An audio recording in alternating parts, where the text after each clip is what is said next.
Okay. Welcome to Immortal Part 2 Skill Usage. We'll be taking a look pretty much on basic skills that Immortal uses, how to use them, what do I expect of pressing that button, passive management. It's pretty in-depth video. We're gonna be taking it's gonna take time. Um, so we're gonna cover basics. We're gonna cover general applications of a skill. If it does damage, if it doesn't damage, if it's recommended, if it's not recommended.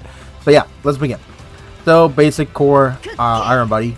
Iron Buddy is always going to be our main option when it comes to Immortal. Our main gameplay revolves around dashing in, going in with fast normals, dropping dives, dropping swords all in general, going into gap closing like this, and well, whenever needed be, either you use Iron Body as a safety net or using it as an aggressive tool, right?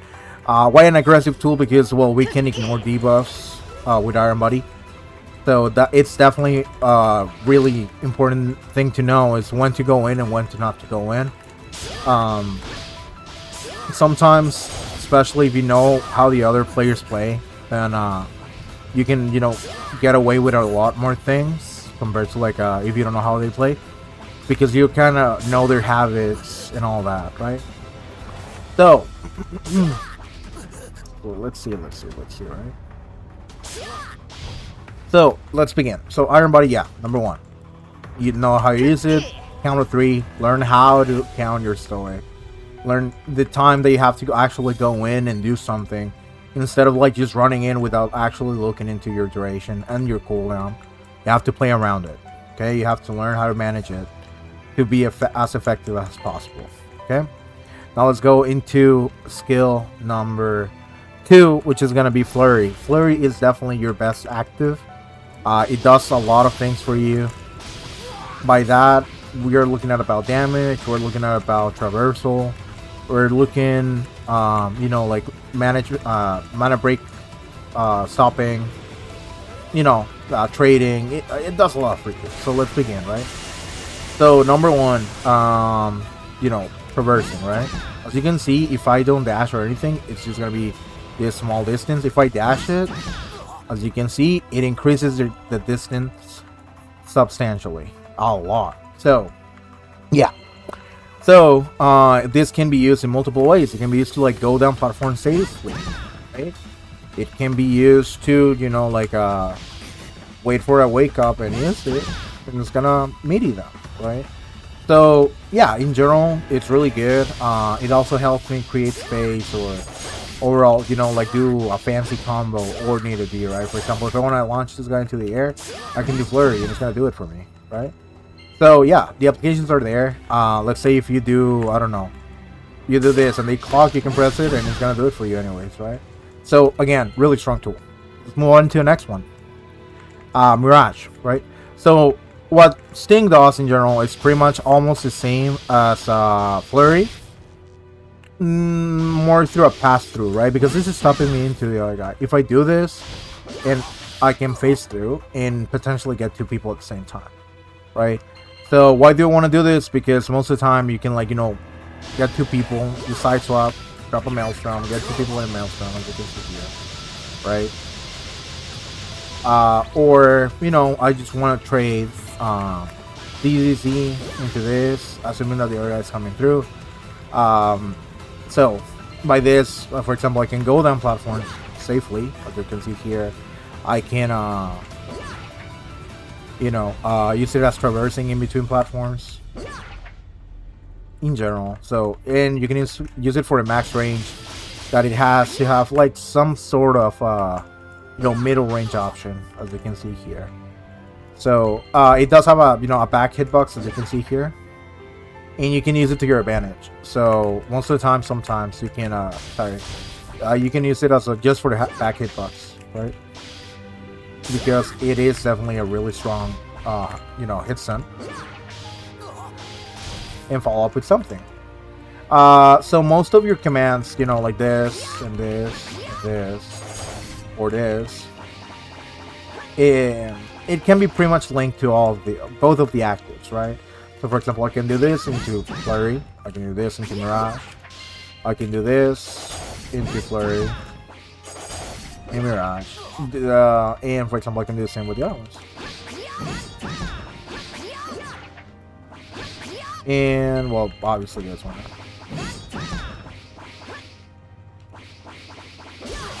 So yeah, they can also be linked into Iron Body. So doing the full animation of a super armor move is basic 101 gameplay on how to play a melee character, specifically a redhead. For example, I can do the full animation of Mirage and link it into Iron Body while being fully in Iron Body or super armor. Same thing with Flurry. And the same thing with commands. That one does have a little bit of a gap, so you gotta be mindful of that. As you can see, right? So that'll be taking care of the basic actives that you're always gonna have on the bar, which are those three. Now, let's go talk about the other actives. So you may have, well, dodge step is the dodge, you're always gonna have that. So it doesn't matter what, right? So let's go into the other two actives that you may have. You have Sword Shield, pretty much damage over time, but the main application of Sword Shield is popping Iron Body and pressing it, as it's gonna give it a leg link coupling. So you can, like, you know, just touch people and take their legs off, right? That's the main thing that you're gonna be using this for. Finishing off, you know, low HP enemies, I wouldn't bank on that, but still. It can be used like that. You have Fatal Slap, which is like an okay ranged option. As you can see here, it's a single hit, does good damage. It applies leg wounds sometimes, you can see it just hit there. For the MPM, for what it does, and the other two actives that you have already on the bar, unless you love this skill, you're not gonna be running. Especially for the environment of twos, which is go for your nuke, right? So yeah, active wise, you're not gonna be using that. Okay? So let's see. Next one. Again. Okay, yeah. So we already took a look on all of it, you know, actives. So let's take a look at the other tenacity that we have, which is, you know, Crescent Cut. What does Crescent Cut do? Pretty much, modded version is an extra skill that you have like this. Think of it like a ghetto Sonic Blade Crescent. It can be linked into Iron Bodies, as you can see there. So it has its applications. If you like the skill, use it. I don't recommend it that much for what it does. It's kind of like lackluster. The base version is stronger, in my opinion. It has the option to, you know, if you do it off platforms, you can split the waves to create some sort of a wall, as you can see here. And well, it's definitely low cooldown. It's a vitality skill. It can get good refund. It's good for 2v1ing. The only issue is that it's really feedy. It's extremely feedy, in my opinion. So as you can see, does a lot of hits. Yeah, great, but yikes, you give them a lot of MP, they can break it. So up to you if you want to use it. It's a good button. Sometimes I bring it, sometimes I don't. It's not like a mainstay for me, but for some people it is, right? So now let's move on into the strengths. Immortal in general excels in damage with skills and, well, commands as well, mainly skills. So pretty much all of his strengths do damage. Doesn't matter what it does, it's gonna do damage anyways. So let's start with the modded version of you know, Flame Geyser. For this one, you are forced to do it at an angle in order for it to work. If they're in the middle of this, they're gonna take heavy damage. However, you're feeding them so much MP, it's not worth it. If it didn't feed, or if it stalled mana breaks, or if it actually did more damage, had a higher, you know, damage potential or coefficient, or, you know, multiplier, it would be better, but it doesn't. So yeah, we don't bring it into the bar unless you want to troll your teammate, right? It would be up to you. So let's take into the next button, which is gonna be Harsh Chaser. Harsh Chaser is like another good button, really strong. Only issue is that it's lag sensitive. If you're laggy, it's not gonna work out. However, if not, you can just forward and just hit somebody, and it's gonna do damage. It's really gonna do damage. It's almost on a swordfall level, honestly. Look. So it's there. I'm stacking swordfall right away. So yeah, it is up there. It's really good. It's a solid button. Up to you if you want to use it. Sometimes I use it. Next, strength buttons. We're gonna be looking at Harsh Chaser and Rage Cutter. So, and we're gonna throw in Blade Circle now as well, and Phantom Lens. So, what does this do? My favorite, Maelstrom Rage. I love this run. I think it's super great. Allows you and your teammate to farm MP. It can create situations in which they are forced to break at a ledge, so you keep cycling them. If you drop it on a corner versus other elbows, what's gonna happen is that if they break or if they KD, they're gonna get sucked in anyway. So as you can see, these guys are KDing up until now that it ended, right? But if I do it like that, he's not KDing. He just kept getting reset, as you can see, right? So, really good. Really, really good. It's good to stopping fights. It's good to save your teammate. It's good to group people up. It's good to, it's really versatile. It's a really good tool, and it's air usable. I like air usability a lot because it allows me to do other things in general. And yeah, for example, I can do Maelstrom Maelstrom Rage into a dive like this, for example. If I need more air time, right? Or if you have double jump, then yeah, you can do better things with double jump. I don't like using double jump, but it's an option. Now we have Rage Cutter. Rage Cutter in general, just like a damage run. That's all it does on the modded version. And if they're in super armor, they take heavy damage, right? The unmodded version goes for a more AoE approach. It does have pretty much good 3D range. It's not that crazy, but it does have 3D range. The only thing is that if it was a single hit, or if it did more damage, it would be better. But it's okay. It's right. It's okay. So now let's take a look at Blade Circle. Blade Circle is one of your strongest tools. It does damage in a lot of places, right? You're covering 3D. You can do a single hit. You can do a multi-hit if that's what you want as well, if you want more damage. It can be linked into Maelstrom Rage, for example. As you can see there, if he was a little bit closer, then yeah, he would get dragged into it.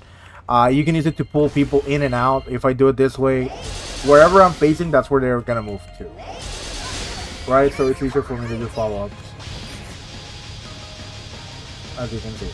So, yeah, that's pretty much Blade Circle. Overall, it's extremely good tool. If you know how to use it effectively, it definitely increases your options in a game in general. The modded version pretty much is just a damage tool. You're trading most of the utility that the other one is bringing you for raw damage. So it's up to your preference. The only caveat or the only condition that you have for them to actually take damage, it's for them to not break that thing, right? Which is not that. It's a hard thing to do unless you're fighting somebody that doesn't like breaking. As you can see, you're losing your 3D hitbox. Right? So it does follow paths, if I'm not mistaken, as you can see. But again, I think the unmodded version, just from everything that it does, is better. On cases, it's easier to deal with and to use. So now we're gonna be looking at Swordfall. Well, Swordfall is your nuke. You're always gonna have this button on the bar. If depending on the height in which you place it, it's gonna be traveling at that height all the time, right? As you can see, it curves through paths. It has a good hitbox when it comes to y-axis or height. You can see it here. I think the hilt of the sword as well is also a hitbox. So you can get some sneaky hits like that. So it doubles down as a nuke, area denial. It does a lot of things. So yeah, one of the better buttons to learn how to use properly. The proper usage is either you do damage or you use it to make a play. What kind of play? For example, if let's say this guy's closer to this side, right? If I do Blade Circle to the left, they're gonna get pushed. And then I can link it into Swordfall, and then I can link it into Maelstrom, and my teammate would be able to like go top platform, as you can see, right? So yeah, that will be pretty much all. Oh well, I forgot. Almost forgot about Phantom Dance. Phantom Dance is a single target damage run. You're committing into an animation. It does good damage. That's pretty much all it does. That's it. Now let's look at the braveries. So braveries in general, you would be pretty much looking at about Phantom Blades. You're looking at about Final Strike. You're looking at Phantom Sword. Triple Geysers out of the question. You don't use that. That's for trolls. And oh yeah, Infinite Strike. So the thing about Infinite Strike is that it's really big, and sometimes it can 3D all the way back here. You have to be dead center. You have to be like actually right on top of them. And sometimes it will hit. Sometimes it won't. So it is really tricky for if you want to do like deep 3D damage. Just be careful, right? But the potential is there. If they're a little bit more close to the left, which is a 2.5D side, then yeah, they definitely get hit by that. As you can see. So it's an air nuke. The main goal is just to press damage, or to link it into your other 3 skills, right? That's also another way that you can use it. It also procs your passive. 3 infinite strikes, you get half a 50% cooldown and 50% MP cost on your next skill, right? So an air usage skill would be, for example, like let's say I do Blade Circle like this, then Infinite Strike, and I can do Floor Fall and Awaken. It's gonna hit them, and I can go to the other one. So that'll be like an explosive play per se, in which is like you're guaranteeing both players to get hit by most of the skills, right? And well, you know, pumping damage. So the other option that you have is, you know, Hell Blades. You gotta launch them and then throw it out if you want most of your damage. The button got nerfed to the ground. It's not usable that much anymore. Like, if you want to use it, you can use it, but I don't recommend it that much unless you like playing it or you know you like the skill, right? Lastly, you got your 2 other braveries, which would be, you know, Final Strike and Phantom Sword. Phantom Sword in general, it's only there for like damage. It can mess up your own combo as well. It can make it easier for you if you ledge resets, for example.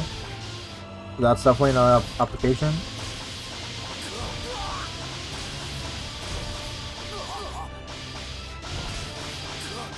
So yeah, that's pretty much what it does. It does the crit damage thing, but you're not gonna buff up like it's PvE in 2. No, just don't. Well, the other one is Final Strike. It has good, you know, it has good range, but it automatically KDs. Unfortunately, this skill got gutted compared to what it was before. A shell of what it pretty much was before, of its former self, as you may say. So shame, but you can still use it to a degree. Not recommended though. But if you love the way that it looks, use it, I guess. I personally don't.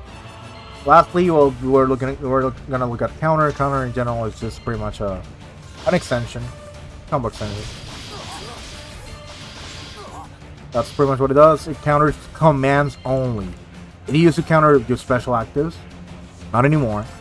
So if you're fighting like, let's say, an FP or you know, like a Daybreaker or anything like that, you can counter it and link it into like sword blasting if you want to, you know, go in, for example. So yeah. Oh, speaking of that, I haven't touched on sword blasting and assault dash. Okay, so these 2 buttons are really, really important, specifically sword blasting. Okay, what I'm gonna be doing with these skills, right? They are my gap closers, pretty much. The sword blasting has a boom, 3 casts, right? Assault dash is pretty much just quick damage and a dash, right? And while it does have a snap animation, as you can see there, if I'm close enough, Elsword is like, yeah, I'm gonna get that guy, pretty much. So learning the full range of those skills is definitely important. The main usage of these skills, as I said, is gap closing, proccing your passive, I'm gonna talk about that in a second. Proccing your passive and doing damage as well. Swordfall has the Swordfall. Sword Blasting does have 2 extra casts. You're supposed to be using that smartly. You're not just gonna be spamming them, right? So for example, I can do like this, and this guy's gonna be all the way here, right? For example, I can do like Sword Blasting here, assault dash, do a couple of CE. Oh, the guy's coming. I do put another Sword Blasting, right? And I'm on iframes. I can use it like as I said, like as a drop down, and since it's a boom, I would be able to like move around before they can do anything. And drop an awakening, do it off of a ledge most of the time, as you can see. So the applications are really up to you. I personally like using it offensively as as a boom, and whenever I have the other 2 extra casts, that is my role. That is the way that I'm gonna be rolling or using iframes to evade things, right? Sword Blasting 1. I have 4 seconds to use the other 2. Right? So yeah. Keep that in mind. You can use it defensively as well. Now for assault dash, pretty much as I said, extra damage. You can use it to like do this, right? Use it off platforms. Use it to like close a gap. Use it to like snap into people or get in, right? The snapping animation does not happen on any curved terrain. No matter how close you are, at that point I'm already here in the same range as he is, right? So compared to like the actual flat terrain, it's not gonna happen. So that's the main thing about assault dash, and this is a way that you can guarantee. Now let's go ahead and talk about passives. Master of Combat. Whenever you do a con-roll hit, they take more physical damage. They get slower by 50%. Master of Infinity. You ignore debuffs. And also, well, you get Legborn. Okay? Now you have Memory of the Sword. Memory of the Sword is pretty much the 3 skills. The third one is going to get empowered, and it's also going to leave something that stops their mana break. Okay? So, talking about that, there's a combination in between all of this, right? Most, as you can see, is just, learn how to count to 3. That's it. And effectively knowing when to use what and when not to use something, right? So, for example, right now I'm in 2 sacks. I'm almost there. I can get something out of it. So, let's see. If I do 1, you can see I also got Sharp Sword here. Sharp Sword gives you 10% ignore defense. That's pretty much what it does. So, for example, I can do like 1, and the next one, you see that little thing that is coming here? That is the anti-break. And my damage is amped by 10% skill damage. So, that will be pretty much it. You also get critical damage for pressing skills. Special actives, specifically. Or, wait, did it change it so it's only on Awakening? Oh yeah, while Awaken. Okay, sorry, my bad. So, by using on Awaken, right? Every time I use the skill, you're gonna get a crit damage buff. 2%. 2.5, 5%. 7.5, and 10%. So you are required to throw 4 special actives in order to get a 10% critical damage buff.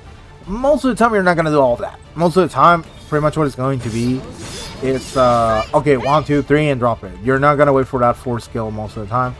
Because you're getting on your 3rd skill, you're getting the amped damage anyways. So going for the 4th one, kind of whatever. So yeah, that's why you want to weave in the middle skills in the middle of your combos, as you can see, so you can start getting crit damage stacks. And by the last one that you're gonna be dropping, well, drop Swordfall, and it's big damage, right? And it's going to be most of the time your 3rd skill. Other options that you have is pretty much using a nuker setup like I do. This is a nuking build. For example, I would be able to do 1, 2, Swordfall, 3, right? And by the next time, if I have enough NPR, I'm using a spar weapon. Then that would mean also like like Blade Circle into another one. So yeah, the options are there for you to weave in and learn how to use skills properly, depending on the situation and what is needed. That's pretty much the way that you use it. Just press damage or try to weave in all the skills that you have.